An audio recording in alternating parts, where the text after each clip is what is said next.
you've heard the story of Dada Vishwakishore and how he used to carry, long before there were centres, even in South India, for example.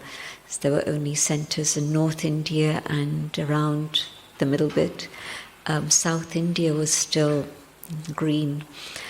Baba would send Dada Vishwakishore, who was his right hand, on all sorts of missions, to do this, to do that, to do the other things for the yajna. Whatever big service there was in terms of the functioning of the yajna and the care of 350 people, whatever their needs were, all that was sorted out by this one individual. So that's the extent to which he was Baba's right hand. And he would carry a little kit bag, that he called it a kit bag. I assume it was something like this. But in it he carried a little stove, and he carried a little pot, and all the things he needed to be able to cook something and offer it to Baba.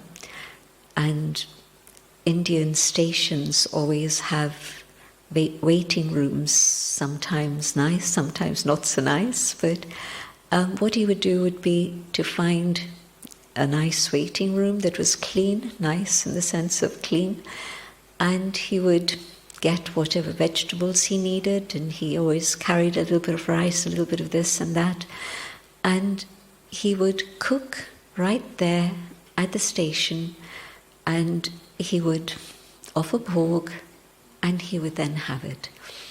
Now, it's not just sattvic food and drink, but also the concern of cooking it in that highest consciousness, offering it to Baba and having that himself.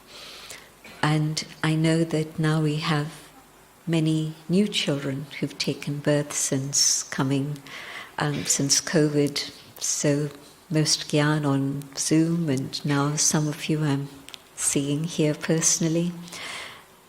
And I'm not sure whether you've heard that it's important to offer bhog at home. Hopefully that the whole home is free from any impure food. But to actually cook in Baba's remembrance and to offer it to Baba every day, so that the food that you're having is prasad, is the holy offering that's come to you from Baba. And we offer bhog here every day, of course, but also to be able to share with the whole family on Thursday and Sunday. But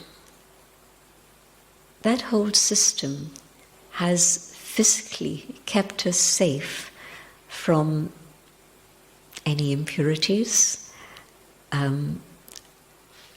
Imagine traveling in many places and not being impacted by food and drink. That's only possible because we cook our own food. But also karmic accounts. Whoever is feeding you, you have a karmic account with them.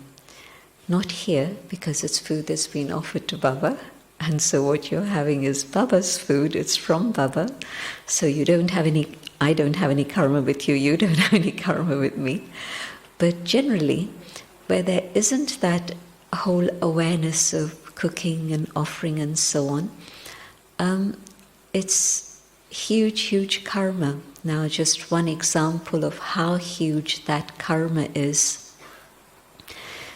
When in the early days there were people who were considered saintly and holy, won't mention names, but they weren't able to see the value of what Baba was doing, and they weren't able to support Baba in what was very clearly a task of liberation.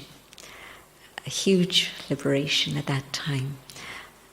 And Baba's comment was that, and it comes in the Gita also, that the gurus of the day weren't able to recognize God's work because they were being fed by the Kauravas. And so people who are body conscious, people who are concerned with external things, prestige and all the things that happen in the world out there.